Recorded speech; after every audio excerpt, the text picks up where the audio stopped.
with the things of God.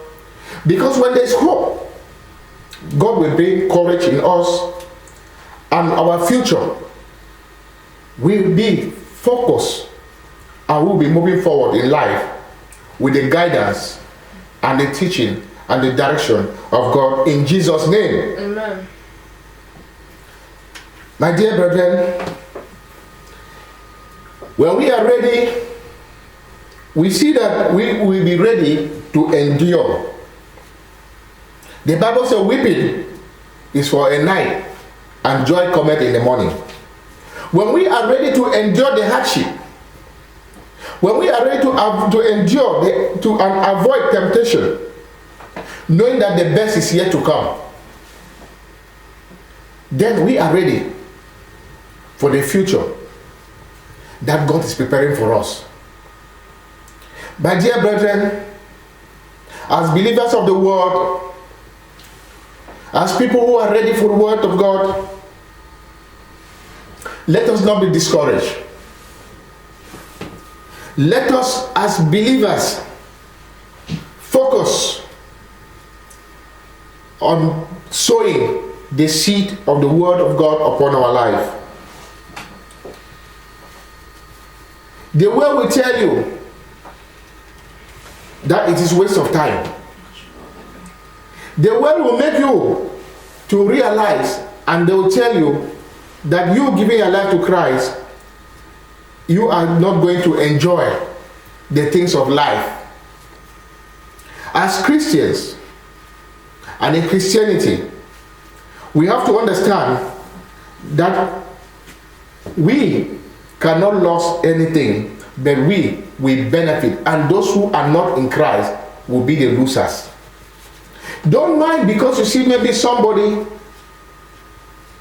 maybe living in a big mansion, you see someone is driving a very big car, having a very big house, but when you go closer to them, you realize that they don't sleep at night.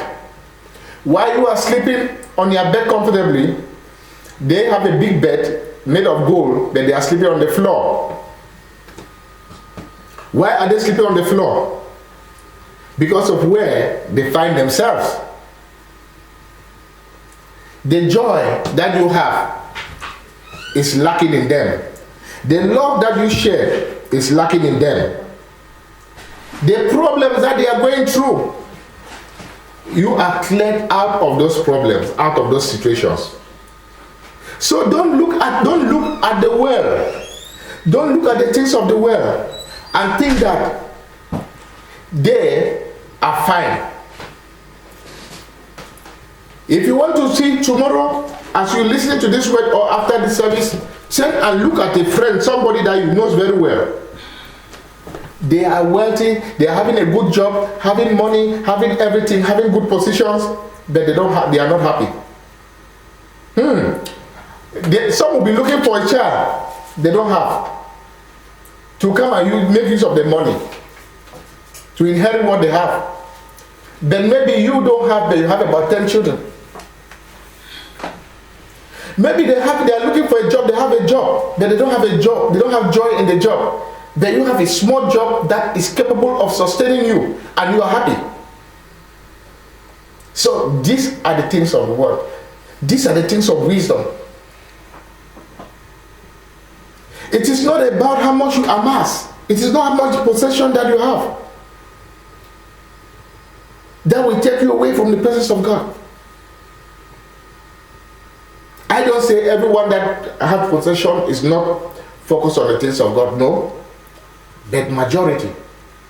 Hallelujah. Amen. I pray you will not fall into that trap, but you will put God first, and God will make everything possible to you and in your life, in the name of Jesus. Amen. Do not fall in vain deceit, my dear brethren. Do not fall into the manipulations of the world, but remember the word of Galatians chapter 6 verse 7 to 8. God says, he said, do not be deceived. God is not mocked. A man reaps what he sows. When you see, when people do things, don't say you want to do them because they do them. You want to talk to somebody, the person will tell you that this is the way we do.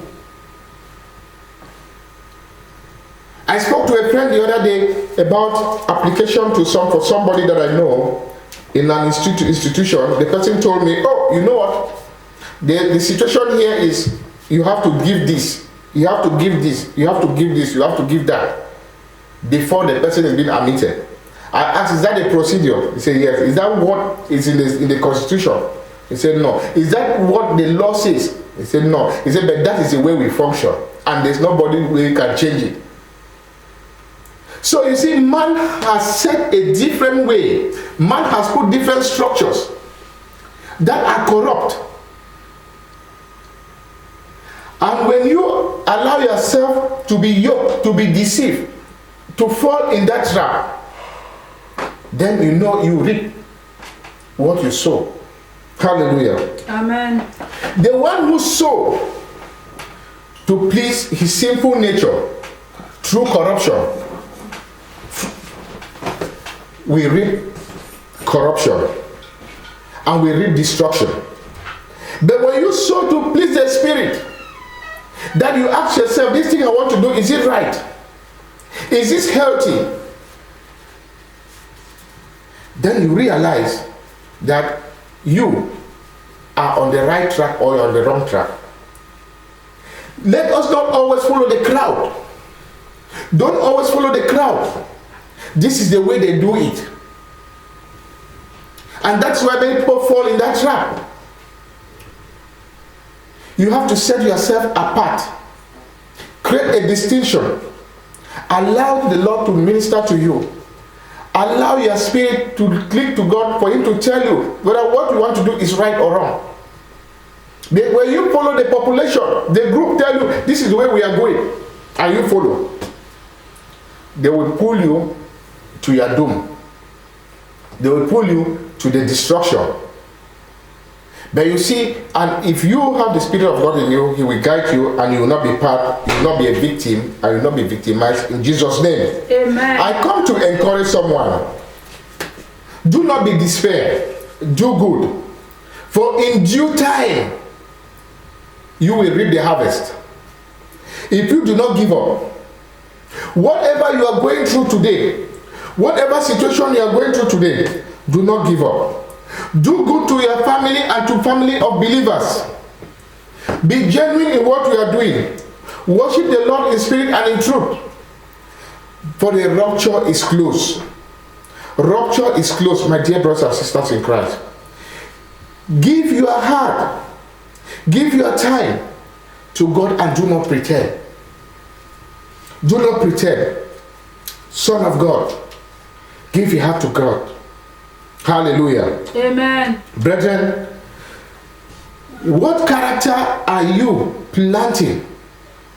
What character are you sowing for your life? When you sow a good character of the Spirit of God, God is going to guide you, guide your lifestyle, guide your steps into His own direction, the way He wants you to go. The Bible says, show me, Lord, the direction in which I shall go. But on the contrary, when you sow on the flesh, you'll be trapped in sin and immorality.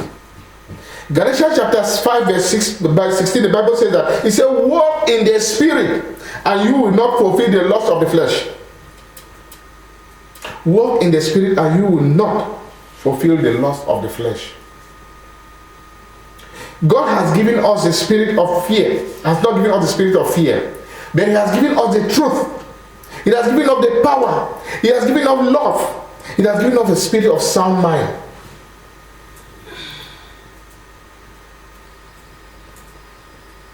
So God has given us the spirit to plant in our hearts godly things in our life, to focus on the way He wants us to go, to focus on the things of righteousness, the things that will bless us, the things that will favor us, the things that will bring us joy, the things that will lead us to a life of eternal life, and will not take us away from His presence. Glory be to Jesus. Hallelujah. So, sow the seed of the word of God in your life and clothe yourself with a garment of praise in exchange of the things that will make you to faint in your spirit.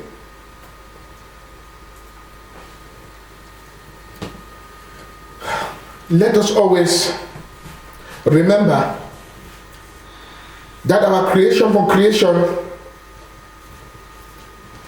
from the Alpha, that is the book of Genesis chapter 1 verse 9. The Bible tells us clearly that the God said, behold, I have given you every plant yielding seed that is on the surface of the earth, and every tree which has fruit yielding seed. It shall be food for you. We will not go hungry. You will not go hungry if you are in Christ. You will not lack. Because He's always making sure He has already blessed us. Because He wants us, He said, He will clothe us with a garment of praise. He will give us this food that is mentioned in the book of Genesis chapter 1 verse 9. The fruit, every tree that is yielding fruit, the fruits of the plant to eat. I will not go hungry. It shall be food for us.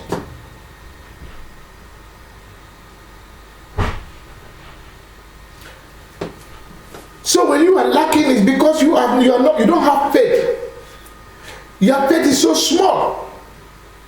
But when your faith is big, you know it's going to be possible, then you will not lack.